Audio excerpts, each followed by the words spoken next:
it does.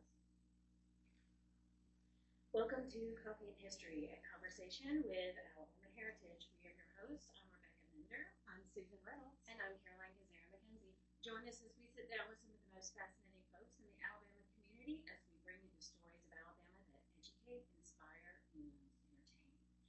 Before we dive into today's conversation, let's kick things off with our Did You Know segment. And Caroline, I think you have a fun fact for us today. I do. So, listeners, did you know that Birmingham-Southern College was originally called Southern University and was located in Greensboro? Oh, I don't think I knew that. I actually didn't know it was located in Greensboro, but I did know it had a previous name. It dates back to 1856 and nearly closed because almost all of the students were men and enlisted in the Civil War. Oh, Yep. yeah. They finally allowed women to attend classes in 1867. In 1918, Southern University merged with its rival Birmingham College and became Birmingham-Southern College. Unfortunately, Birmingham-Southern closed in May of 2024. It was such a sad day. It was. And I know it's probably challenging for today's guest as well because she's a proud graduate of BSc. So we are happy to have someone with us today who has served as the Executive Director of Habitat and Humanity of Tuscaloosa since 2013. She has taught classes at the University of Alabama's Honors College. She oversees partnerships to provide students with valuable hands-on skills. And she's been to Washington, folks, to speak on affordable housing crisis, a topic that's near and dear to my heart as well. She has received several honors, including USA Today's Woman of the Year for Alabama. She was inducted into the Tuscaloosa County Civic Hall of Fame, and she's a recipient of Nick's Kids Foundation Lifetime Achievement Award. Please welcome to our studio, Mrs. Ellen Woodward Potts. Welcome. Thank you. I appreciate being invited. Yes, we love having you here. This And is exciting. you're such a busy woman because I know you had a meeting before this. You're going to be on a radio program after this, and I just appreciate you taking time out of your busy day and schedule to come join us on our fun little podcast here. Thank you. I know as an alum of BSc that it must have been devastated when it closed. But tell us, why was that place so special to its alum? So, Especially you. yeah. So I am not the only member of my family. My husband and I met at Birmingham Southern the week of our freshman year. We were both in the choir. And so both of us are BSc graduates. Both our daughters are BSc graduates. The younger daughter graduated in 2022, so not that long before the school closed. And then my nephew also graduated from Birmingham Southern. We still sing in the Birmingham Southern Alumni Choir every year for the Christmas Carol service. So the thing that was so special about it were the relationships and the education that we received. I think it was like 80-something%, 80% more or less of all of the graduates of Birmingham Southern went on to graduate school. So, and a huge percentage stayed in state. So this was a big driver, even though it was a small school, it was a big driver of having people with advanced degrees stay in state. And that's a huge challenge for Yeah. institutions of higher learning, Right. because even the University of Alabama is trying to figure out, How do you we keep them? have these kids that are so great, but then they're getting jobs in California or in Chicago and leaving us. So Right. that's really unique for As a BSc. young person on the team, I get asked that a lot. Why did I Yeah. stay? So Yeah. it's a big question, and Yeah. very important for us to stay in the state. Well, just for example, my husband is a neurologist, and neurology residencies across the country are less than half full, and this was even when he was a resident. And when we were in the choir at Birmingham Southern, there were 3 neurologists to be in the choir, Wow. just in the choir. So, that's the kind of graduates that they were turning out, and that's the loss that we have experienced with BSc. But they prepared you not just for a career or whatever. I majored in finance so that I could be a stockbroker.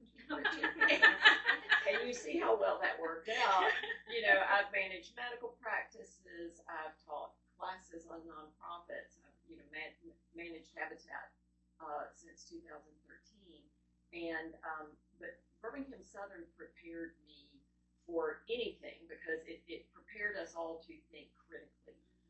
Even as a biology major, the tests were essay tests. My daughter was a chemistry major. She's now an attorney. Chemistry major, history minor, and she was writing every 2 weeks. She would write chemistry papers, and when she went to law school, most of the STEM graduates said, "Gosh, we haven't written papers since high school." Oh, wow. And so but now as an attorney, she uses all of those writing skills. She won the writing award for her class when she was in law school here at UA. And she practices in Birmingham. And we have our other daughter is getting her PhD in behavioral neuroscience. And when she graduates in May, she's coming back to teach at UNA. So it's the Birmingham Southern graduates. All four of us have advanced degrees. We're all staying in state. You're all wicked smart. Yeah, that's what I was just And we're all realizing. blessed to have you here in our community. So we're Well, glad you and stayed. your husband was my dad's neurologist. Oh. We love him. Sorry you needed a neurologist. No one wants to Right. be a neurologist. Right. If you have to have one, Yeah. yours was a good one. Yeah, so glad you were For able him. to take care of Yeah, me too. So Habitat for Humanity is one of my favorite organizations. Could you tell us a little bit more about it and what its mission is, especially here in West Alabama? Right. So our mission, and this is around the country and around the world, is this: seeking to put God's love into action. Habitat for Humanity brings people together to build homes, communities, and hope. And so that is what we try to do every single day. We try to bring people together to build homes, community, and hope. And we do that, because of our faith background. We serve people of any faith or no faith, but that is the driver behind what we do. And we build. The thing I love most about Habitat is that we have a huge big tent. Right. It is enormous. I mean, you can be, far left, far right, and those of us in between, and all of us can agree that it's a good thing for people to have a decent place to live. The people on the right love it because we give a hand up, not a hand out. Our homeowners do sweat equity. They help build their own Habitat homes and other people's Habitat homes. They purchase their home once they're all qualified, and we build a home. We have it appraised, and we sell it to the homeowner for fair market value for a 0% 30-year mortgage. Wow. And so, but especially with interest rates as high as they are now, often the person would be paying in interest twice the value of the home over the 30-year life of the mortgage, and this is zero interest. So, at a time when rent for, say, a 3-bedroom apartment or something is about $1,600 a month, our mortgage payments are somewhere in the neighborhood of $800 a month or so, and that includes the escrow for the property taxes and insurance. And so, most of our families are, when they move into their Habitat home, not only are they building equity and building assets for the family's future, but they're also saving, several $100s a month on their housing costs. And so, does that mean that their child can play sports or play in the orchestra or, whatever it is? Or does that mean that they can afford their medicine? Right. Or does that mean that, they start thinking long term because their short term housing is taken care of, and they know they're going to be in the same place for the next 30 years. One of the things that is interesting about Tuscaloosa, I moved here in 1997, and in that time, since I moved here, not quite 30 years, the University of Alabama has basically doubled from about 20,000 to about 40,000. Yes.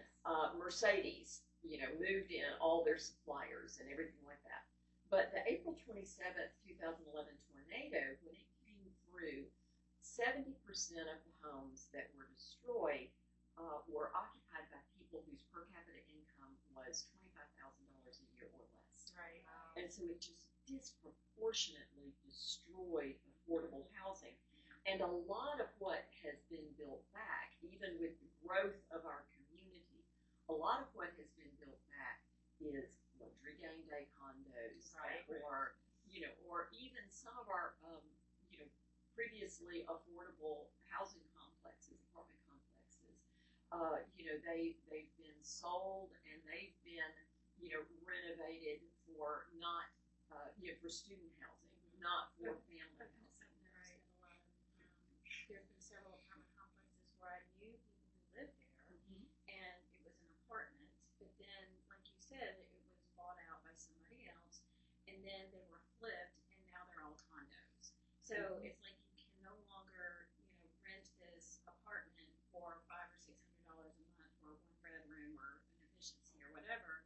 Now you have to buy it. Yes. And if you can't afford to buy it, then that's a problem. And so that's why, affordable housing has been one of my mantras, is that I just feel like there's such a lack of it in our community, when it's not just us. I mean, it's especially university college towns, like you were saying, so we're going to cater to the students and what their needs are. And it's really hard for single parents or young professionals. And so you're really providing a great service for those people who just can't afford today's market. So it's a blessing that it's something that's available here in our community. So we thank you for doing that. And you are helping, especially in my generation, the ones that you want to stay, that came from out of state, that want to commit to Alabama, you are helping us find our way to stay. Yeah. So How do that is people important.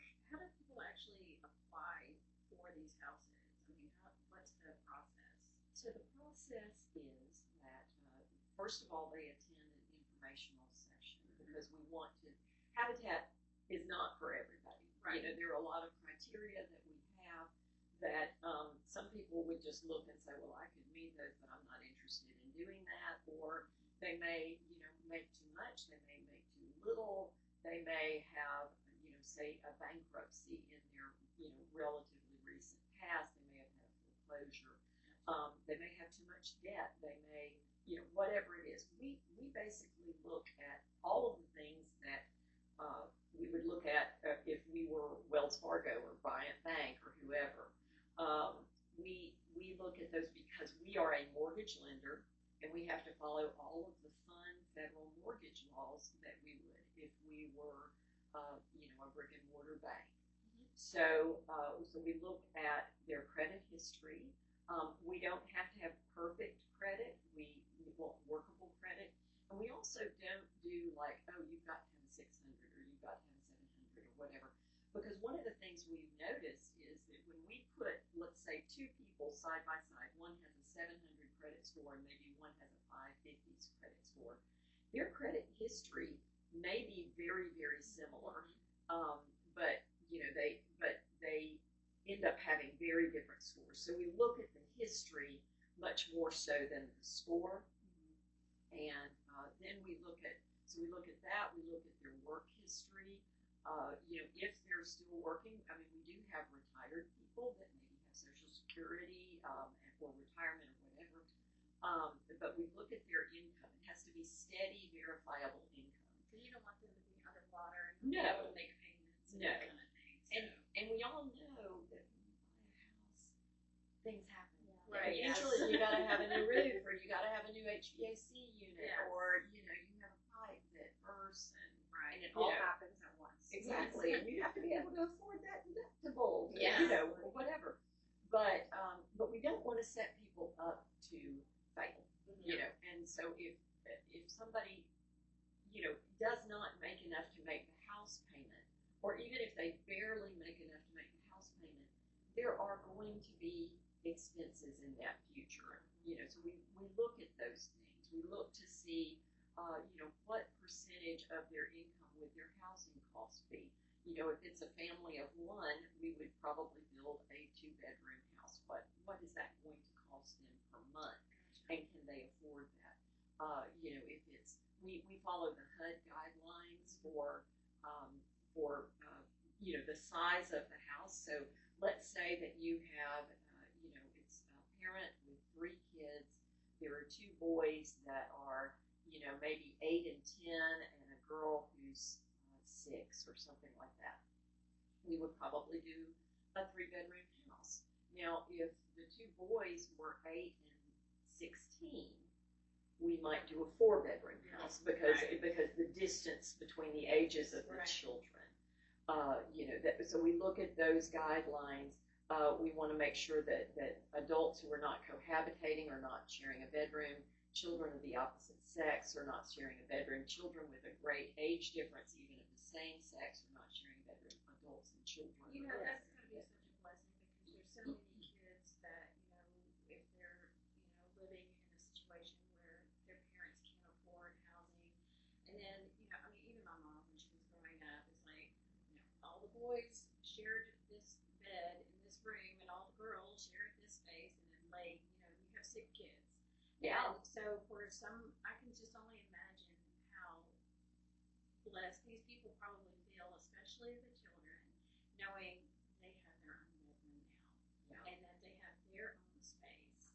And do y'all furnish these rooms, or how does that work? Or do they need to provide their own furnishings? They need to provide their own furnishings, but we have a wonderful partner, nonprofit partner, High Socks for Hope, and y'all should have Judy Holland on this because I want to be Judy when I grow up. I'm being serious though, but High Socks for Hope, she is their only full-time employee, and they have furnished thousands of houses for disaster victims and other people in need across the eastern half of the United States. Wow.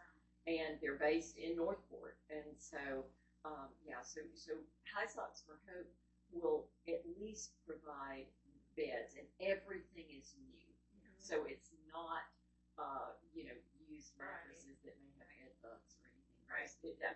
She can get through her nonprofit partner, Good 360. She can get some Sealy and Tempur-Pedic mattresses and get those for free for our homeowners. Sometimes, for instance, Warrior Met Coal is sponsoring a house this year. They sponsored their first house last year, but they also donated an additional $5,000 to fully furnish the house. Wow. And so, for those kinds of things, the Knicks kids' houses, those are fully furnished. Those kinds of things, we can get a fully furnished house, but we can at least get new beds. And we had one person that she was living in probably the worst house I've ever been in. It was over near Stillman College, and the house was built in, I think it was 1884. And she inherited it from her mom in the late 1990s, and she would put out cattle troughs to catch the rain. Oh my gosh. That is right here in the city of So Tuscaloosa. she had no running water. Well, she did have running water, but she would put out to catch the rain inside the house when it would rain because the roof was in such horrible shape. Our sweet friends at Calvary Baptist Church would go and put tarps on a roof until the roof got so bad that they would fall through if they put a tarp on the roof. Right. So we were able to partner with for federal home funds with the city of Tuscaloosa. That's what I testified before Congress about. But we were able to knock down her old house and build a new house. We did get people to look at the home. An architectural historian looked at the home so that we documented what that was, but it was not repairable. Right. You could fall through floors. It was a mess. But Miss Aldry was the lady's name, and she was an older lady, and she had some arthritis problems and things. And about 6 months after we moved her into her home, I said, Miss Aldry, how are you liking your home? And she said, this was in probably October, November timeframe. And she said, I was thinking, winter is coming, and it's going to be so hard because, you know, you can imagine her house was not women's at all Yeah, right. before.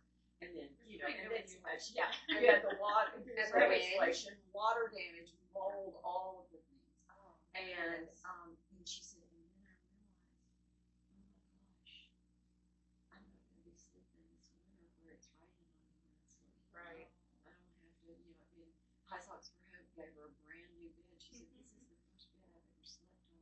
See, that's Where I what I'm didn't have saying. springs It's coming into my back when I Right. was sleeping. This is just And, such a you know, great opportunity. Energy for efficient, families. well insulated house, you know. we're quick to think that that people who are in these situations don't live by us. Like You know, they're they live in like third so world far countries. away. Yeah. But you're saying it was right down the road. And Yeah. we know from experience with the 2011 tornado that Alberta was hit as well. That's right down the road. It's in our neighborhoods everywhere. And so it's important that we recognize it and try to fix this. And you know, I mean, I know my family members. We've been on international mission trips, and those have a place. And I'm not saying that we shouldn't do those things, but we also need to know that there are people living, you know, a stone's throw from the University of Alabama campus who are living in third world conditions. Yeah. You know, Right next to students who are paying $1,600 a month for an official. Right. yeah, yeah, Or just exactly. that. Yeah. Well, you know, I was going to ask you, because you touched on these briefly, and I did want to ask you that, you know, after the 2011 tornadoes, I know that Coach Saban and Miss Terry, with part of their Nick's Kids Foundation, they were very instrumental in helping to build houses.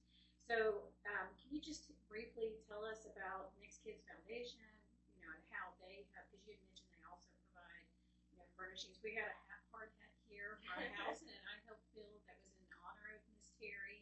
So it's a hot pink hard hat. So it was It is great. Make sure you check out our YouTube channel. It was to an view all women's build in her honor, which I felt very fortunate to be able to help with that. So tell us a little bit about the tornado and just briefly, and how Nick's Kids was able to help you in that capacity. So this was and I can't take credit for this because this was before my tenure as executive director, although I was on the board. But in, I think it was August of 2011, Coach Saban and Miss Terry and their Nick's Kids donors said, okay, we are going to build 13 houses, one for every national championship, and both sides. Right. But then, you know, that was 2011. What happened? We won another national championship, another house. You know, 2012 national championship, Roll Tide, another house. So we now have 18 national championship houses. That's wonderful. But in, I think it was 2019, it was that year we won the SEC championship when Tua went out and Jalen, you know, against Right. Georgia, and then we don't want to talk about the national championship. Right. But that year, Miss Terry broke the rules, and she said, we're going to build an SEC championship house. And so the next year, we won the Sugar Bowl, and I emailed Miss Terry. I said, Miss Terry, we have a funded house, not asking you for money, but we want to build a house in honor of the Sugar Bowl win, but I want to ask your permission. You know? Yeah. And she said, oh, let me talk to my board. And she came back and she said, no, we're going to build a Sugar Bowl house. And so that was house, you know, that was house number 20. And then the last, you know, the day that Coach Saban announced his retirement, in the morning, they emailed and said, hey, we're going to build a Sugar Bowl house. And then that afternoon he retired. And I was like, my goodness, what a roller coaster ride this is. Right. But so we have 21 houses, you know, 18 national championships, 2 SEC championships, and a Sugar Bowl. And then when Coach Saban retired, we built 2 houses. One in honor of Coach Saban, and we built that for Samantha, who is a food service worker in the football cafeteria. She made Nick Saban's salad exactly the same way every day for 5 years. Wow. And if she took some vacation or wasn't there one day or something, she called in to make sure that it was exactly the same. Right. Yes, that's right. And then we built a house for LaPortia and her 1-year-old son at the time as our women build home. And so we built that one in honor of Miss Terry. So 23 houses that were either for wins or in honor of Coach Saban and Miss Terry. And I have no doubt that if we win another national championship, that there will be other houses coming. Because their donors now call them and say, hey, we want to be in. Is that something we have to call Coach DeBoer now and ask him? It's like, Or so Nick's kids is still affiliated, though, correct? They are still involved. We haven't won a national championship since they came, but or since Coach DeBoer came. But I have no doubt that they would continue to do that because they are so committed. I mean, it's just been amazing. The football players and Coach Saban would come work on the house. Miss Terry and the coaches' wives landscaped all those houses, and they even laid sod one day. Wow, that's hard work. It is hard work. Well, we've been talking about affordable housing. What was your experience like testifying before the U.S. House of Representatives last year? Terrifying. Terrifying. Well, first of all, thank you for representing our community and going to Washington to do that. Well, it was a cool experience. I would do it again, and I think I would feel a little better. But I was fortunate that I only had about a week of prep time, or I had Jonathan Reckford, who is the president and CEO of Habitat International, was supposed to go, and they moved the hearing to be a week later, and he could not go. And I was on the advocacy committee for Habitat International, and they knew that we in Tuscaloosa used federal home funds. It's Home Investment Partnership Act or something like that, but they call them home funds. And we used those funds through the city of Tuscaloosa. And so they said, well, you would have stories about, people that, have used home fund, have benefited from this, the problems that come with using these funds, the difficulties. And so would you do that? And I was like, oh. and I was so nervous because you have a 5-minute limit on your opening comments, and I was worried that I was not going to get that in, that I didn't really think about until I finished my opening comments. I was like, okay, I'm under the wire, I get it, it's okay. Then I thought, oh my gosh, all these people can ask me anything. And I had not been on, I had oral exams for my MBA, not a thesis, and so not since, I stood there for an hour and they could ask you anything that you might know from your undergraduate and graduate school career, have I felt that much on the hot seat. But I was very fortunate that there were 4 of us, and I was third in line.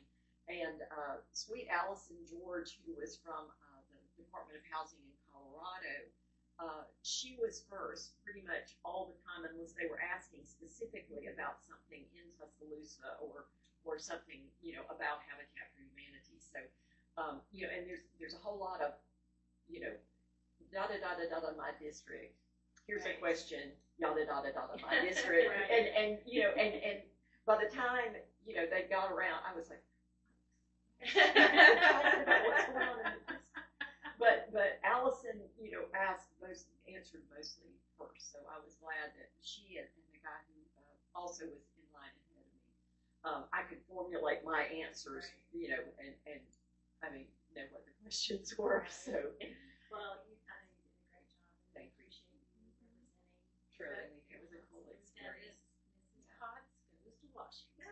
I feel like that's a book right there. Like a good book. It should be a book or a Netflix documentary or something. Oh, I think it should be a movie, and Yeah. Sandra Bullock should play me. Yes, I see that. Sandra Bullock for I can see sure. Yes. Sure. She would have to cut her hair because she usually keeps long her hair. Yeah. But yeah, y'all definitely are twins. She would be honored to be Mrs. Potts. Of course she would. All right, Ellen. Well, we've reached the point of our interview that we like to call this Before You Go. And we just ask you some brief questions that helps our viewers and our listeners to get to know you a little bit better. But I also wanted to ask, first of all, first question, I know you had mentioned this, a lot of the football players for the University of Alabama did actually work on these houses. I'm sure Coach Saban made them do it, but that's okay. I'm glad they volunteered to do it for those who did. out of all of the ones that you witnessed, which one, if you have one, was probably the most talented at doing construction work? The house that sticks out in my mind is the 17th National Championship house. We built this for Donna and her son and daughter, and her son has spina bifida and is wheelchair bound, and we were able to build a completely handicap accessible home for them.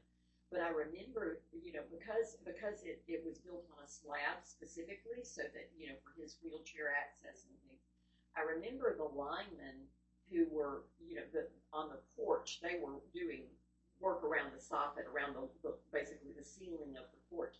And they didn't even have to be on a ladder.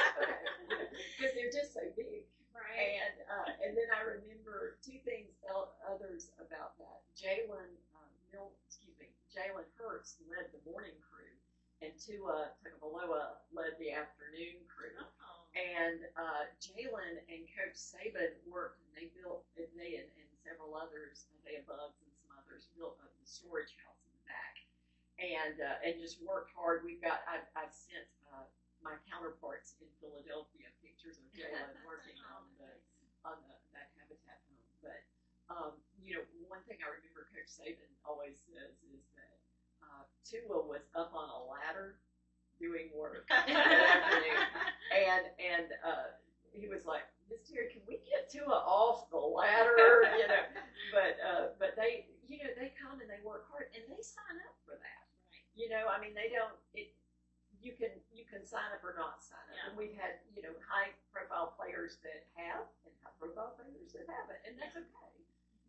But Jalen Milroe has been out there working hard. There are so many high-profile players that have worked on our homes, and what we hope is that they will realize the value of what we do. And this is what we hope for all of our University of Alabama students, whether they're high-profile athletes or just a rank-and-file student who's getting their degree, is that if they go to work on our build site, if they stay here or if they go wherever, that they will realize the value of what we do and become, board members, employees, advocates, volunteers for Habitat affiliates around the country and around the world. Wow. All right, so a couple of rapid fire questions. Susan, do you Okay. have any? I do. What is humanity's most redeeming quality? Dun, dun, dun. I would say, I see every day the good in people, and especially in our homeowners. I see people who work really hard for a living who have not been given anything. I was very blessed that my parents were able to pay for my education, and when my master's degree, I was working for a company that paid for it. But our homeowners typically are working 1, 2, 3 jobs. They aren't given the benefits that I was given, and yet they are so hopeful and resilient and have so much faith, and that that inspires me. That they have faced in some cases tremendous challenges.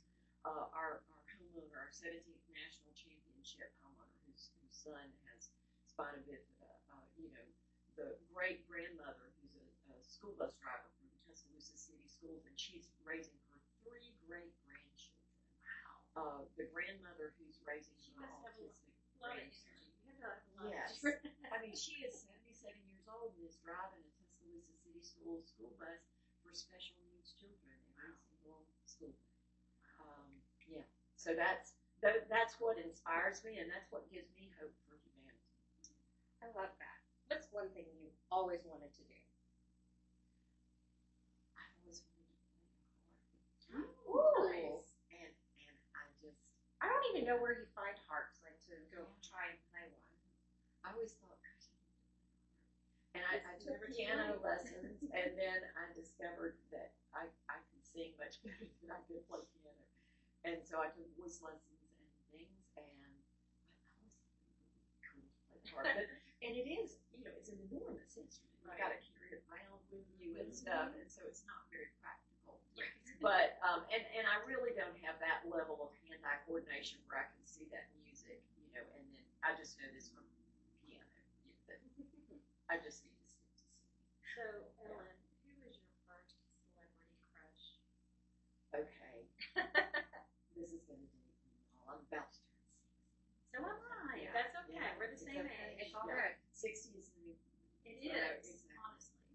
Does that mean I don't exist then? Because I'm Yeah, you're you yeah, haven't born yet. exactly. Yeah. okay. But David Soul, who played Hutch, Starsky and Hutch. Oh, It's about 1976.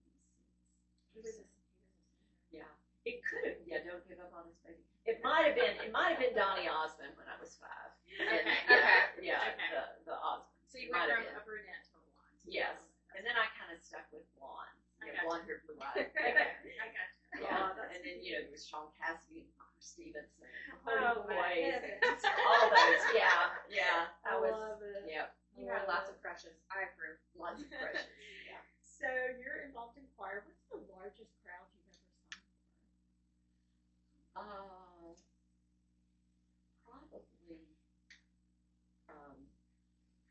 We did. I'm trying to think which work it was. I think it was the Bach St. Matthew Passion. Okay. And sang in a quartet with the Alabama Symphony. So that's probably the largest crowd. It was it was back when we were in the concert hall at the Civic Center in Birmingham. So that's probably the largest crowd I've ever sung for. That's pretty impressive. It is. Yeah. That was a cool time. So our final question, and it's great, in my opinion.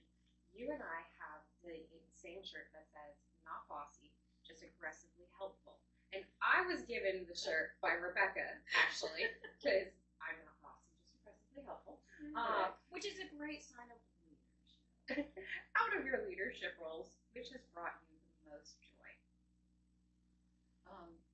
The job that I'm in now, Habitat Executive Director, I have such an incredible team that basically I get to smile away and come on, podcasts like this and, radio shows, TV shows, and news media and things like that, and tell our story of our incredible homeowners, like I said, who inspire me every day, and then I get to work with this fabulous team, and there is this sense that, if you watch the crew team out in the river, and they're all just rowing in sync and rowing, and there's the person who's like, I don't know what they're called, but the person who's basically sitting up there doing nothing and getting them to row in sync. They're yelling. And they're yelling. So maybe but being aggressively they're helpful. being aggressively helpful. Yeah, I actually saw a friend of mine in Montgomery he bought that for his wife, and I was like, oh my gosh, this is fabulous. And he said, I know you. I'm going to send you one of these too. It was the best gift that she has ever given me. Yes. I was like, this is the Yes. most accurate shirt of my life. It is the most accurate shirt of my life, and I try to be impressive. Well, But, Ellen, yeah. thank you so much, Ellen, for joining us today. We've had such a wonderful time, and So much. we have learned a lot, definitely. So, ladies and gentlemen, we want to thank our guest, Ellen Woodward Potts, for being on Common History, a conversation with Alabama Heritage. You can find our podcast wherever you listen, and also watch us on our YouTube channel. Be sure to follow us, like us, and give us a rating or a comment or both. And don't forget that if you want to subscribe to our print magazine, just log on to alabamaheritage.com. Until next time, thanks for listening. But first, I think I need more coffee. Bye, everybody. Bye. Bye.